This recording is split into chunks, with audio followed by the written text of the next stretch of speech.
अक्टूबर 2024 में इजराइल एक बड़े सुरक्षा संकट का सामना कर रहा है, जो कई मोर्चों पर गंभीर तनाव का संकेत देता है। इजराइल पर हाल ही में कई हमले हुए, जिनमें सबसे महत्वपूर्ण गश्तान क्षेत्र में हुआ ड्रोन हमला है। तेल अवीव के पास बटियान में ड्रोन के हमले के बाद इजरायली रक्षा बलों यानी IDF ने इसे सफलतापूर्वक रोक दिया।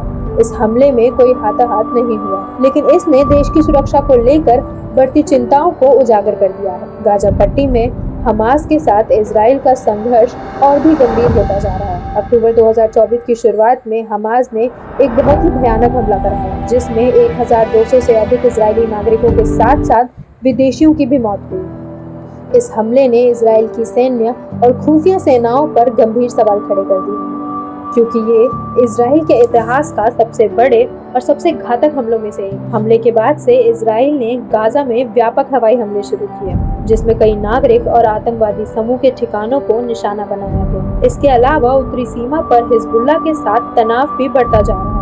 दक्षिणी लेबनान में इजरायली हमलों के बाद हिजबुल्लाह ने इजराइल के खिलाफ और अधिक हमले करने की धमकी दी है। इन हमलों में हिजबुल्लाह के कई ठिकानों को निशाना बनाया गया, लेकिन इससे सीमा पर तनाव और भी बढ़ गया।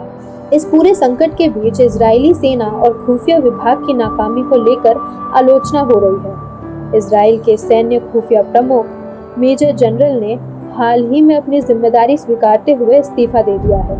उन्होंने अक्टूबर 7 के हमले को रोकने में असफलता के लिए खुद को जिम्मेदार ठहराया है और एक व्यापक राष्ट्रीय जांच की मांग की है। गाजा और इजराइल के बीच संघर्ष विराम की कोशिश भी असफल होती जा रही है। हाल ही में कतर में हुई बातचीत के बाद हमास और इस्लामिक जिहाद ने इजराइल पर वार्ता को विफल करने का आरोप लगाया है।